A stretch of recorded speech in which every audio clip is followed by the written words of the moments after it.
Tanggal 16 Januari 2025, Presiden Joe Biden mengumumkan detail kesepakatan gencatan senjata antara Israel dan Hamas. It's a very good afternoon because at long last I can announce a ceasefire and a hostage deal has been reached between Israel and Hamas. Namun, beberapa jam setelah pengumuman tersebut, serangan Gaza terjadi, bahkan dengan korban anak-anak dan wanita yang cukup banyak, 70 orang.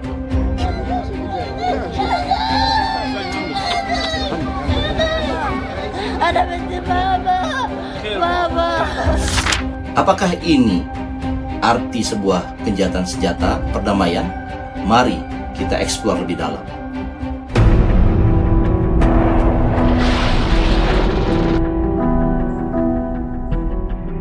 Untuk memahami arti dari gencatan senjata ini, kita perlu melihat sejarah panjang konflik di Gaza dan bagaimana kesepakatan ini dibuat. Konflik antara Palestina dan Israel telah berlangsung selama lebih dari 7 dekade, bermula dari rencana PBB pada tahun 1947 untuk membagi Palestina menjadi negara Arab dan Yahudi. Rencana ini diterima oleh para pemimpin Yahudi yang kemudian mendirikan negara Israel pada tahun 1948. Namun ditolak oleh Liga Arab, memicu perang dan pengungsian sekitar 700.000 warga Palestina, peristiwa yang dikenal sebagai Nakbah.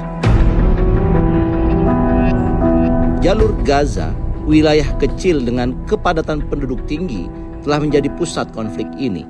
Setelah Perang 6 Hari pada tahun 1967, Israel merebut jalur Gaza dari Mesir. Pada tahun 2005, Israel menarik pasukannya dari Gaza.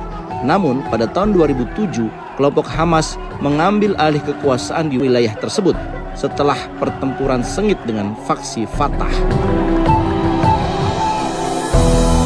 Sejak itu, Gaza berada di bawah blokade Israel dan Mesir yang menghancurkan ekonomi lokal dan membuat warga Gaza sangat bergantung pada bantuan internasional.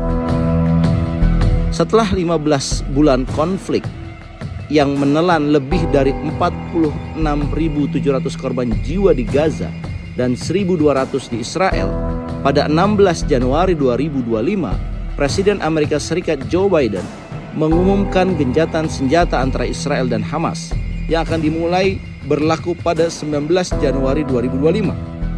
Kesepakatan ini terdiri dari 3 fase utama.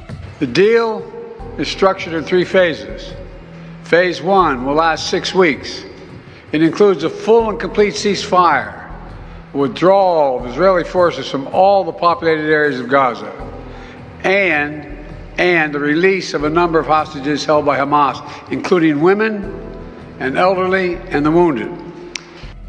Kesepakatan ini diharapkan dapat mengakhiri konflik yang telah berlangsung selama 15 bulan, menewaskan puluhan ribu warga Palestina dan menyebabkan penderitaan yang mendalam. Dalam proses mediasi ini, Mesir dan Qatar memainkan peran penting, sementara PBB dan negara-negara Uni Eropa memberikan dukungan finansial dan politik untuk memastikan keberlangsungan gencatan senjata. Meskipun demikian, tantangan masih tetap ada, termasuk insiden kekerasan yang terjadi meskipun gencatan senjata telah diumumkan.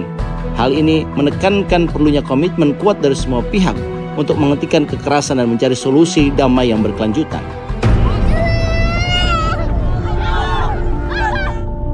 Banyak warga Gaza menyambut gencatan senjata ini dengan skeptisisme, mengingat sejarah pelanggaran kesepakatan serupa di masa lalu. Mereka khawatir bahwa harapan akan perdamaian hanya sementara dan situasi dapat memburuk kembali sewaktu-waktu. Selain itu, meskipun ada janji pembukaan jalur bantuan kemanusiaan, akses terhadap bantuan tersebut masih menjadi pertanyaan besar bagi penduduk setempat. Dari perspektif internasional, Presiden Amerika Serikat Joe Biden menyebutkan kesepakatan ini sebagai langkah awal menuju stabilitas di kawasan tersebut. Uni Eropa juga mendukung langkah ini dengan menyerukan solusi 2 negara sebagai penyelesaian jangka panjang. Namun, kritik muncul terkait peran Amerika Serikat yang dianggap masih terlalu berpihak pada Israel, sehingga menimbulkan pertanyaan mengenai netralitas dalam proses perdamaian. Reaksi dari dunia Islam dan Arab pun beragam. Negara-negara seperti Iran dan Turki menyebut kesepakatan ini sebagai kemenangan diplomasi Palestina. Sementara Liga Arab mendesak komunitas internasional untuk fokus pada akar permasalahan, yaitu keadilan bagi Palestina. Mereka menekankan tanpa penyelesaian yang adil, perjanjian damai sulit tercapai. Bagi penduduk Gaza, meskipun ada secerca harapan dengan adanya jeda kekerasan, ketakutan akan kegagalan kesejahteraan senjata seperti sebelumnya masih membayangi. Mereka berharap agar akses bantuan kemanusiaan benar-benar terbuka dan berkelanjutan, sehingga dapat meringankan penderitaan yang telah mereka alami selama konflik berlangsung.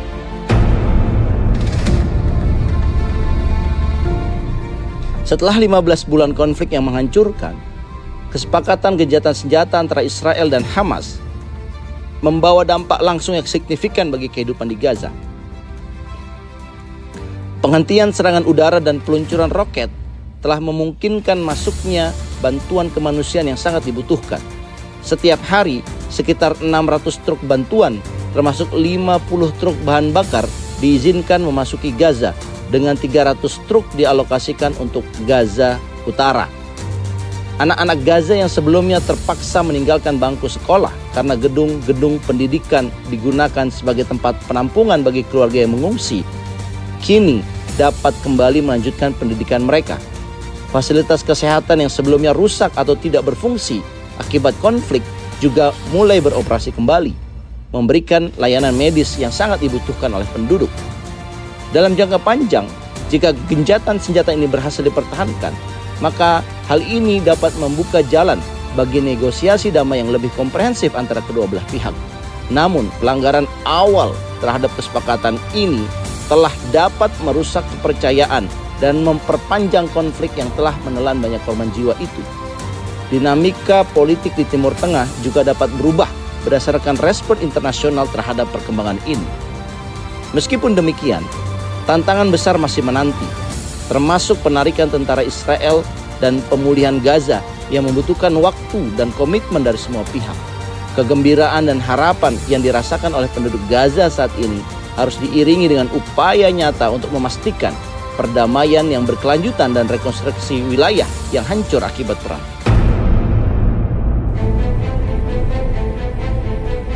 Gencatan senjata Gaza 2025 yang diumumkan pada 16 Januari tersebut membawa harapan baru bagi kawasan yang telah lama dilanda konflik.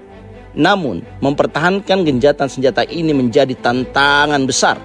Sejarah menunjukkan bahwa gencatan senjata di wilayah ini jarang bertahan lama, dan situasi geopolitik global saat ini makin memperumit keadaan. Salah satu faktor utama yang mengancam keberlangsungan gencatan senjata adalah ketegangan geopolitik yang meluas. Konflik di berbagai belahan dunia, termasuk perseteruan antara kekuatan besar seperti AS, Rusia, dan China, menciptakan dinamika regional yang sulit dikendalikan. Para pemain global sering memanfaatkan konflik seperti di Gaza sebagai bagian dari strategi mereka untuk memperkuat pengaruh di Timur Tengah. Hal ini membuat upaya perdamaian rentan terhadap tekanan politik dan kepentingan luar.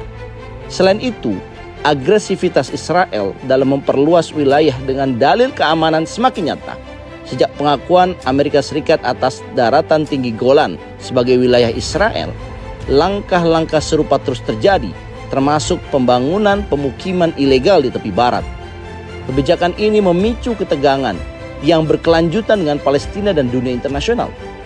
Dengan pendekatan ini, gencatan senjata 2025 kemungkinan besar akan menghadapi hambatan besar, terutama jika pihak-pihak terkait tidak menunjukkan komitmen serius untuk menghormati kesepakatan. Ketidakpercayaan yang mendalam antara Israel dan Hamas juga menjadi penghalang utama. Pelanggaran gencatan senjata oleh salah satu pihak, seperti serangan udara atau peluncuran roket, dapat dengan mudah memicu eskalasi kembali. Sementara itu, masyarakat internasional cenderung terpecah dalam menyikapi konflik ini, sehingga sulit untuk mencapai kesepakatan yang kokoh. Gencatan senjata ini hanyalah langkah awal tanpa upaya nyata untuk mengatasi akar konflik seperti keadilan bagi Palestina dan penghentian agresi sepihak, perjanjian sejati tetap menjadi mimpi yang jauh dari kenyataan.